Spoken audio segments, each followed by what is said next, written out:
Hello guys, welcome to my channel devoted new. I hope आप सब अच्छे होंगे, तो मैं भी अच्छी हूँ।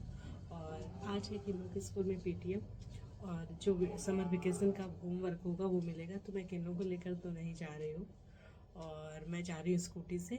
तो मैं ऐसे जाऊँगी, बस इधर रिसीव करूँगी और पीटीएम अटेंड करूँगी, आ जाऊँगी। क्योंकि आज हम ही दोनों अकेले हैं, और किन्नू मेरे हाथ में जो ये चोट लगी इसकी वजह से मैं ज़्यादा स्कूटी, मुझे थोड़ा डर लग रहा है कि एक तो किन्नू इधर उधर घुमाता रहता है, और फिर मेरा ले जाने का मूड भी नहीं है। क्योंकि अप्रॉक्स 9:30 हो चुका है, तो फिर वही कम से कम 10:30 तक आएंगे, तो फिर धूप भी बहुत हो जाएगी। तो मैंने अवॉइड किया है कि मैं उसको लेकर नहीं जाऊँगी, मैं ही जाऊँगी। और कुकिंग मेरी सारी हो चुकी है, मैंने कढ़ी राइस सब बना दिया है और सब मैंने रख दिया। अब बस मैं जल्दी से जाऊँगी, क्योंकि तब तक ये भी वापस आएंगे तो मेरा खाना भी बना है, तो मुझे कोई हेडक नहीं होगी। राइट। और लंच में जैसा कि मैंने बताया मेरा पहले ही बन चुका था। तो ये है कढ़ी, साउथ इंडियन कढ़ी, जो कि इनको बहुत पसंद है और हमारे यहाँ हफ्ते में एक बार तो ज़रूर ही बनती है। और इसमें था किन्नू के लिए दलिया, जो मैं सुबह बनाती हूँ। इसमें तो वही दूध और राइस। और ये भी आ गए थे क्योंकि वही 1 बज गया था, तो ये लीची लाए हुए थे। और करी पता, ये कहीं भी जाते हैं तो फिर ज़रूर लेकर आते हैं, क्योंकि तड़का के लिए ज़रूरत होती है मुझे। और इसमें है कुकम्बर। तो चलते हैं, अभी अपना लंच करेंगे। किस बात के लिए? इस बात के लिए कि सूजी बस याद आ रही है। चिप्स फ्रूटी की वजह से मामा की याद आ रहे हैं। हाँ, क्या हम आपको चिप्स फ्रूटी नहीं खिलाते हैं? नहीं, तुम चपाती राइस खिलाती हो, मामा फ्रूटी चिप्स खिलाती हो। अच्छा, मामा फ्रूटी चिप्स खिलाते हैं, मैं चपाती राइस खिलाती हूँ। तो फिर तुम किसके पास रहना पसंद करोगे? बस माँ क्या माया के साथ, मम्मा के साथ, बस लोग ज्ञान मामा के साथ और मम्मा के साथ। ज्ञान मामा आपको क्या खिलाते हैं? फ्रूटी चिप्स वो तो बलवान मामा है। मेहमान हम्म। मेहमान प्लीज हाँ? प्लीज यार पीना है। तो यहाँ मामा तो है नहीं। आ, आ, यहाँ हम्म। कहाँ गए मेला मामा? वो तो अपने कानपुर में है, अपने घर में, कौन से घर में? नानी के घर में। और उसके बाद दोपहर में मैं किन्नू को सुला देती हूँ। और ये शाम के वही 5:30 बजे की हालत है मेरे घर में। क्योंकि अगर ये किन्नू के हैं जानवर मेरे घर में कम से कम, क्या मैं बताऊँ, 100 से 150 हैं, जिसमें से मैं पुराने वाले हटाते जाती हूँ, नए वाले ऐड होते जाते हैं। और ये इतना फैला हुआ है। अब किन्नू वैसे तो रख के सोता है, लेकिन क्या मैं बताऊँ उसको, अपने जानवर उसको वो पहले खाना खिलाता है, फिर उनको सुलाता है, फिर वो रखते हैं। और इसमें भी शायद एनिमल्स होंगे, क्योंकि उसको इतना ज़्यादा एनिमल से प्यार है, आप समझ नहीं सकते। देखिए इसमें है, मैंने बोला था इसमें पक्का एनिमल्स होंगे। तो ये उसका चलता ही रहता है। और कोई भी दाल नहीं लेता, ये हमेशा मसूर की दाल लेता है अपने जानवर के लिए, पता नहीं क्यों, या तो रेड कलर की वजह से, जो भी है। और ये जो आप सोच रहे होंगे, ये एक पीछे हम लोगों के यहाँ भागवत हो रही थी, और देखिए इसने इसमें क्या, और इसको हम लोग फेंक नहीं सकते हैं, मतलब पता नहीं क्यों ये सारे चीज़ें अपना रखता है बचा बचा के, उसका वही जाने। तो ये मेरा शाम का होता है कि मैं झाड़ू और जल्दी से पोछा भी लगा देती हूँ, क्योंकि किन्नू गंदा तो करता ही है इतना। उसको सोने से पहले तो वो सोता है, तब तक मैं अपने शाम वाले काम कर लेती हूँ। सबसे मोस्ट इम्पॉर्टेंट काम तो यही होता है, कपड़े। और जब घर छोटा हो तो फिर कपड़े इधर उधर पड़े हों तो फिर बहुत ज़्यादा मैसी लगता है। तो शाम को मैं सारी चीज़ें पूरी अरेंज कर देती हूँ, क्योंकि जब तक किन्नू सोता है तब तक ये मेरे काम होते हैं कि मैं अपनी चीज़ें बहुत अच्छे से निपट लूँ। और वैसे भी दिन में पहले मुझे नींद आती थी, लेकिन अब मुझे नींद नहीं आती है। तो यही होता है। और शाम को मैं थोड़ा अपने लिए मी टाइम, अभी गर्मी बहुत ज़्यादा है यहाँ पे कानपुर में, हद से ज़्यादा। तो इस टाइम तो चाय पीना बंद कर रखा है। शाम को ये होता है, जो भी मुझे अपना कुछ भी रखा होता है, छोटा मोटा एक खीरा ले लिया या कोई फ्रूट्स हो गया, वही बस मैं खा लेती हूँ। क्योंकि सो के उठने के बाद में ये लगता है, और मुझे हंसी भी आ रही थी कि हर बात पे किन्नू का कुछ ना कोई एनिमल्स। आज तो वो अपने ताऊ जी के यहाँ से भी लेकर आया था, पता नहीं क्यों, उसका यही रहता है। और दोपहर में वो मेरे से बातें कर रहा था कि मम्मा मुझे मामा की याद आ रही। मुझे ये नहीं समझ में आता उसको मामा की याद तभी आ जाती है जब चिप्स और फ्रूटी खाने हो, क्योंकि हम लोग तो ऐसे इसको दिलाते नहीं हैं फ्रूटी। फ्रूटी बाई चांस ही मिलती है इनको।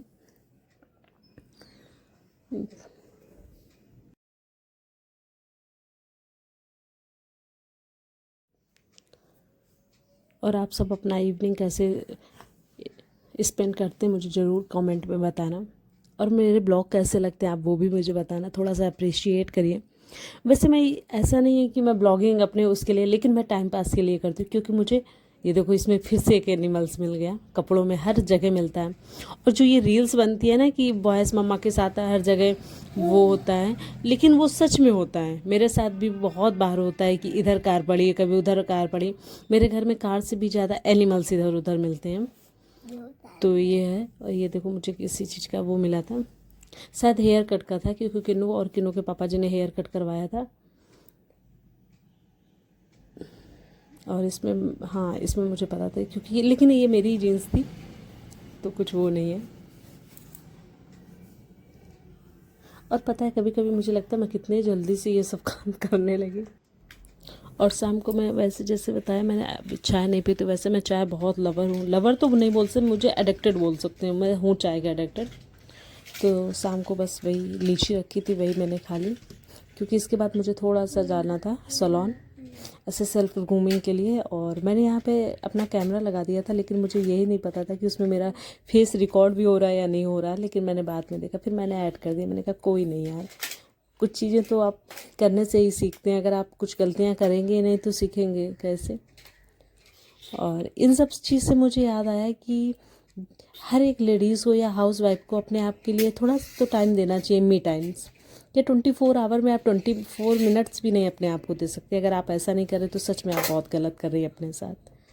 आप पता है इन सब चीज़ों में से आप अपने आप को सेल्फ ग्रूमिंग दीजिए, अपने आप को थोड़ा सा इम्पोर्टेंस, थोड़ा सा खाली टाइम बैठिए। ज़्यादा पंचायतें मत करिए। मैं तो बस यही बोलूँगी, पंचायतें करने से होता कुछ नहीं है।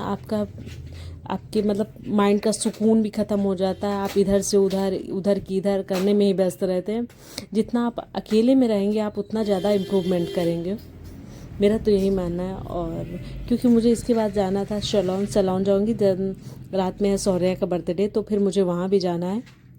और सौर्या की मम्मा यानी पारुल से मेरी मतलब पहले तो ऐसे मिलते थे, ऐसे फ्रेंड मैं काफ़ी लोगों से मिलती हूँ, इतना मेरा बॉन्ड नहीं बना था। लेकिन जब मेरा किन्नू आया तो फिर मेरा उनके साथ एक अलग ही बॉन्ड हो गया। वो हॉस्पिटल में आई, फिर मुझे इतना एडवाइस देना, मुझे इतना पैम्पर करना, मतलब उसने बहुत ख्याल रखा था। तो फिर मेरा भी हो गया था उससे अच्छा खासा बॉन्ड। तो अब वो भी आती जाती है। इसके बाद मैं आ गई थी सैलून मेरे घर के जस्ट पास में है, वॉकिंग डिस्टेंस पे। तो बस VLCC बिल्कुल पास में है, तो बस ऐसे चली गई थी। और ज़्यादा तो मुझे कराना है क्योंकि मेरी सेंसिटिव स्किन है, तो बस सिर्फ मैं वैक्स, थ्रेड और यही करवाती हूँ। ये करवाने के बाद में बस मैं आ गई थी घर में आकर मैंने सारी चीज़ें अरेंज करके ही रखी थी, और क्योंकि मुझे जाना था बर्थडे पे। और आप सबको पता ही है कि यार लाइफ ना, सब सोचेंगे कि मैं रोज़ पार्टी की वीडियो, मैं क्या करूँ, मुझे जाना ही पड़ता है ना चाहते हुए भी। और ये है सौर्या, पारुल का बेटा, उसका एक ही बेटा है, ये सोचिए। और इसको भी इसने मतलब हॉस्टल में डाल दिया है। मुझे सोचो उस टाइम इतना वो फील हो रहा था इमोशनली कि यार कैसे लोग अपना बेटा भी छोड़ देते हैं।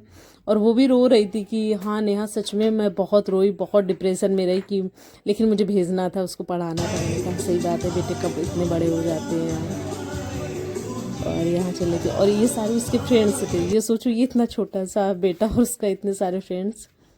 और यहाँ पर मैं वीडियो बना रही थी, किन्नू कह रहे थे मम्मा मुझे भी लो। और ये दीदी, ये इनका रसूलाबाद में मायका है और मेरी ससुराल है। बाद में ये हंस रहे थे, ये कह रहे थे तुम लेडीज़ तुरंत रिश्तेदारी निकाल लेती। मैंने कहा नहीं, वो ऐसी बातें चली तो मैंने भी बता दिया। और इसके बाद मैं ऊपर आ गई थी क्योंकि नीचे चल रही थी पार्टी, और किन्नू बहुत परेशान कर रहा था। और इन दीदी को भी हेडेक हो रहा था, तो ये भी ऊपर आ गई थी उसके बेडरूम में। और इसके बाद खाना पीना खाने के बाद में, थोड़े फ्रेंड्स के साथ बातें करने के बाद में फिर हम लोग चल दिए थे। और निकलते निकलते वही 12 हो गया था। और पता है इसका घर किदवई नगर की उधर पड़ता है। तो मैं जब उधर जाती तो मुझे इतना अपनापन फील होता है ना कि मैं यार यहाँ रहती थी, भाभी के साथ आती थी। मतलब यार पता नहीं क्यों, जैसे मैं अकबरपुर में जाती हूँ एक अलग सी हैप्पीनेस वाली दुनिया में हो जाती, वैसे यहाँ था। और आपको ये छोटा सा ब्लॉग कैसा लगे तो प्लीज़ ज़रूर बताना। Please like, comment and also subscribe to my channel. Thank you for watching this blog. Thank you so much.